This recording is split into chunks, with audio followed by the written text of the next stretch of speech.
الشيطان الرجيم بسم الله الرحمن الرحيم الحمد لله رب العالمين والصلاة والسلام على أشرف الأنبياء والمرسلين وعلى آل بيته الطيبين الطاهرين واللعنة على أعدائهم أجمعين من الآن إلى قيام يوم الدين أما بعد فقد قال الله في كتابه الكريم رب يسر ولا تعسر وتمم بالخير. بہرحال سب سے پہلے تو آپ تمام دوستوں کو اسلامک کلاس میں خوش آمدید پیش کرتا ہوں اور ساتھ ساتھ میں امام حسن عسکری کی ولادت و سعادت کے موقع پر آپ تمام دوستوں کی خدمت میں ہدیہ تبریک پیش کرتا ہوں. بہرحال دوستوں آج ہم اور آپ ایک ٹاپک کے اوپر گفتگو کریں گے، اسے غیبت کرنا.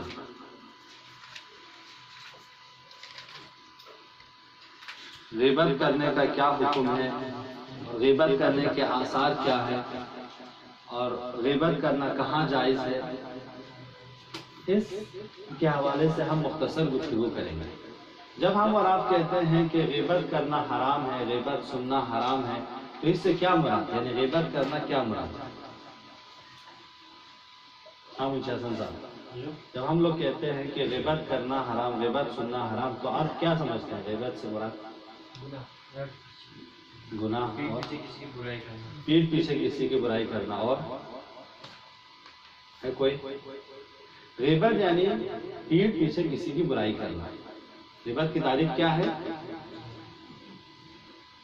یعنی کسی کے غیر موجودگی میں اس کی برائی کرنا، یہ ہے غیبت. یہ غیبت کس میں ہے؟ یہ غیبت لغت میں ہے، ڈکشنری میں لغت میں یہ ہے. اب اصطلاح میں کیا ہے؟ اصطلاح یعنی ہمارے دینی زبان میں ہم غیبت کسے کہتے ہیں، ٹھیک ہے؟ دین میں بھی یہی ہے، یعنی کسی کے غیر موجودگی میں اس کی برائی کرنا، کس سے؟ زبان سے، یعنی کہہ کر، ایک دوسرا لکھ کر، تیسرا اشارہ کر کے، چوتھا حرکت، کوئی حرکت کر کے، یا کنایہ کے ساتھ.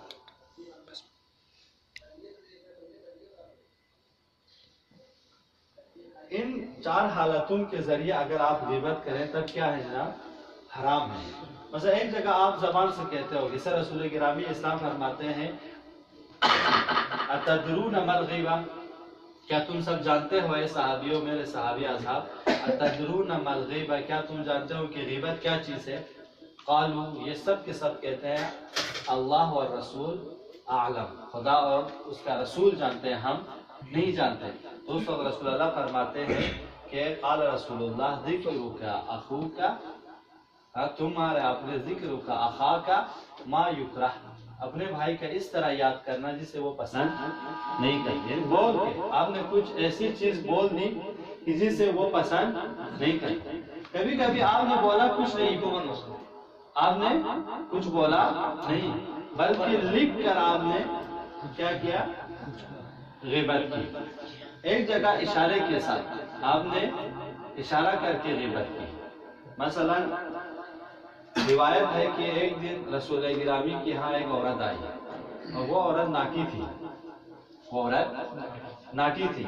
تو جب وہ باہر نکل گئی، گھر سے جانے لگی، تو عائشہ نے اس کی طرف اشارہ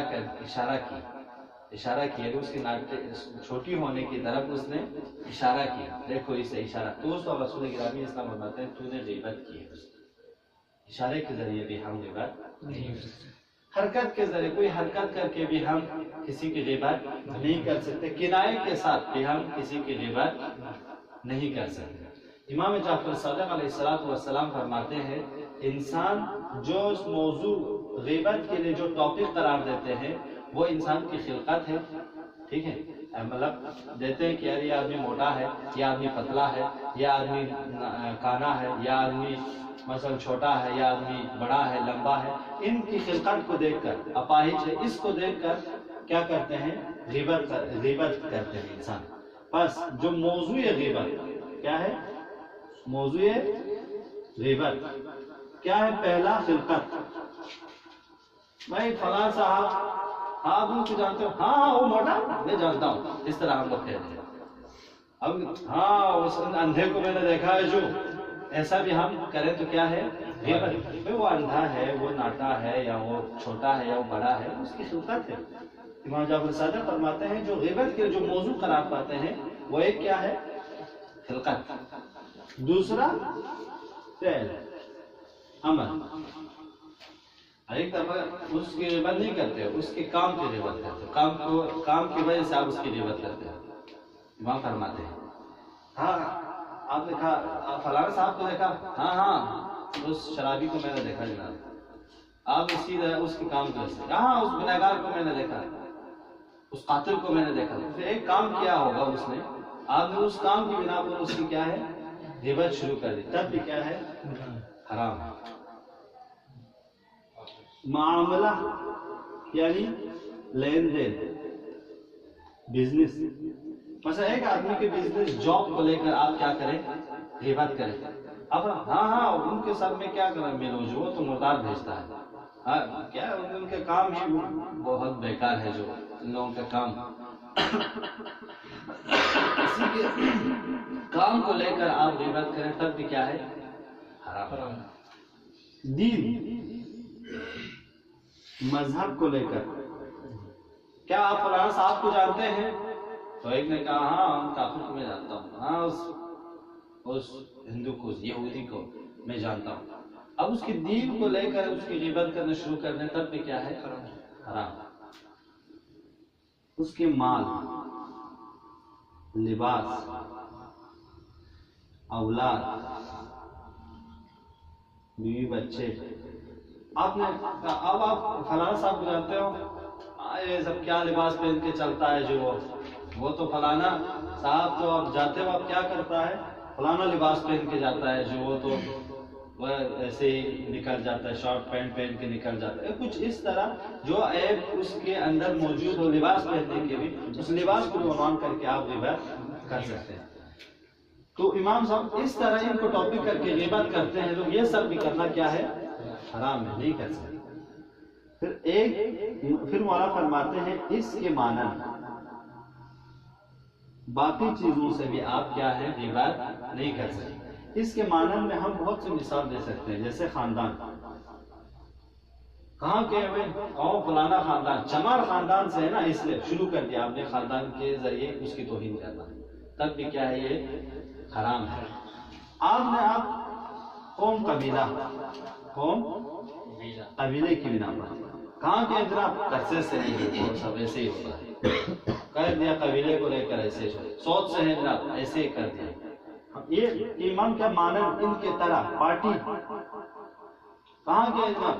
وہ کیمپی کے ہیں، آئی ایس کے ہے، ہوما پین شروع کر دیا آپ نے. کیا کرنا؟ غیبت کرنا. ان سب کے ذریعے انسان ان کو ٹاپک قرار دیتے ہیں غیبت کرنے کا. یہ سب جائز نہیں ہے.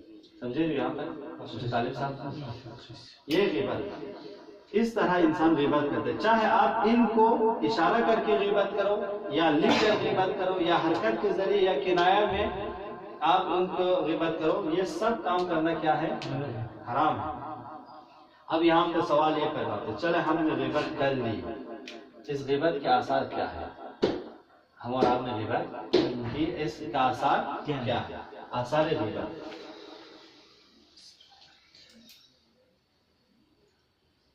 ایک فردی اثر ہے غیبت کا، اور ایک اجتماعی اثر ہے.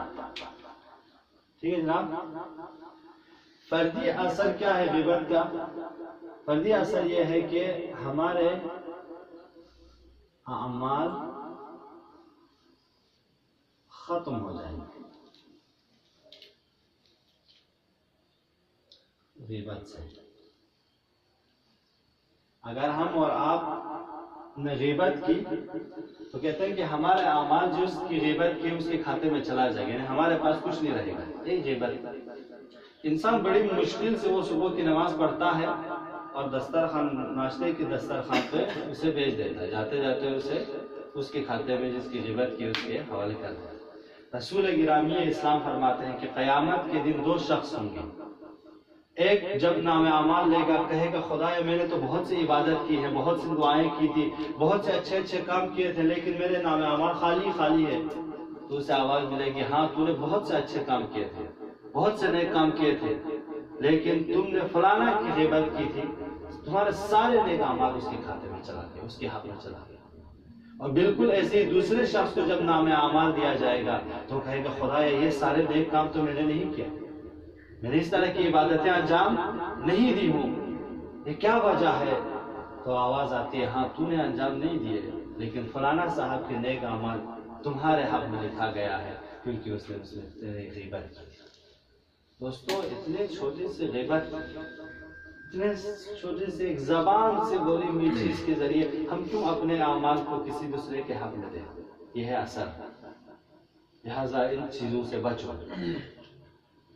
دوسری چیز جو غیبت کے اثر ہو سکتے ہیں، عبادت قبول نہیں ہوتی۔ اگر ہم اور آپ غیبت کریں گے تو ہماری عبادات قبول نہیں ہوتی۔ رسول گرامی اسلام فرماتے ہیں کہ جو کسی مسلم یا مسلمہ کی، مسلم عورت یا مسلم مرد کی غیبت کرے 40 دن تک اس کی نماز، اس کے روزے قبول نہیں کیے جاتے۔ یا روایتوں میں اس طرح ہے رسول گرامی اسلام سے کہ ایک جب انسان نیک کام کرتا ہے، ویسے بھی نیک کام کرنا انسان کے لیے بڑا سخت ہے نا، بڑی مشکلوں سے انسان ایک، آج ہم اور آپ دور دراز سے آئے ایک اس کلاس کے لیے جمع ہوئے، سخت کام ہے نا، ایک جوان کا اٹھ کے آنا اور سردی کے موسم میں اس فضا میں آنا اور بیٹھنا اور پڑھائی کرنا سخت کام، یہ نیک کام آپ کر رہے ہو، سختی سے آپ برداشت کر رہے ہو، پڑھائی اتنا اپنے پورے دن بھر کے پڑھائی کی سنگینی کے ساتھ ساتھ آئے اسلامک کلاس میں بھی آپ شرکت کر رہے ہیں، خدا اور رسول کا ایک نیک کام ہے، وہ بھی نیک کام ہے، جو آپ کالجوں میں پڑھتے وہ بھی نیک کام، وہ بھی پڑھائی، وہ بھی عبادت ہے، لیکن بہرحال دین سیکھنا اور بھی عبادت جو ہمارا آپ کے اوپر واجب ہے۔ کہا اب یہ نیک کام کریں، جب فرشتے آپ اور ہم کے ہمارے اعمال کو لینے آ جاتے ہیں نیک کام کرنے والوں کے، یہ نیک کام ایک نور بن جاتا ہے، روایت میں یہ نیک کام نور کی صورت اختیار کر لیتی ہے، سارے فرشتے آتے ہیں اس نورانی اعمال کو لے جانے کے لیے خدا کی درگاہ میں قبول ہو۔ جیسے ہی خدا کی درگاہ میں پہنچتے ایک فرشتہ وہاں پہ آتا ہے، وہ فرشتہ کہتا ہے اس نیک کام کو لے جا کے صاحب اعمال کے چہرے پہ مار۔ کہا کیوں؟ اس لیے کہ مجھے خدا نے مامور کیا ہے کہ غیبت کرنے والے کے نیک اعمال کو خدا کے تک نہ پہنچاؤں۔ دوستو ہم کیوں کریں؟ اتنے ساری سختیوں کے ساتھ ایک عبادت کریں، 5 منٹ میں اس کو ضائع کر دیں، لہٰذا بچیں غیبت سے۔ تیسری چیز جو غیبت سے ہمارے اور آپ کے اوپر اثر ہے، بہشت سے محروم ہو جاتا ہے۔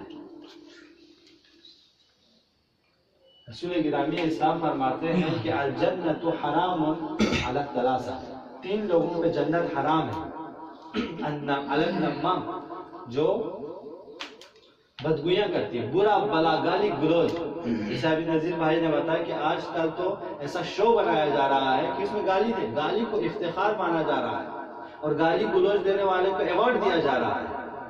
رسول گرامی اسلام فرماتے ہیں اسے گالی گلوچ دینے والے، برے بلا کہنے والے جنت میں داخل نہیں ہوں گے، لہٰذا ہمارے اور آپ کے حق نہیں ہے ایسے شو میں داخل ہوں، ایسے شو میں اپنے آپ کو ملبوس کرے گا۔ کیوں؟ کیونکہ بہشت حرام ہے 3 شخص پر، علی النمام بدگوئی برا بلا کہنے والے پر، ایک وعلی النمام وعلی مدمن الخمر، ہمیشہ شراب پینے والے پر بھی کیا ہے؟ بہشت حرام ہے، اور جو غیبت کرتا ہے اس پہ بھی کیا ہے؟ حرام۔ 3 غیبت کرنے والے پہ بہشت حرام، دائم الخمر ہمیشہ شراب پینے والے پہ بھی حرام، اور بدگوئی اور نمامہ ہمیشہ برا بلا کہنے والے پر بھی بہشت حرام۔ لہٰذا ہم ان چیزوں سے کیوں بچنا ہے؟ خدا نے حضرت موسیٰ پر وحی بھیجی، کہا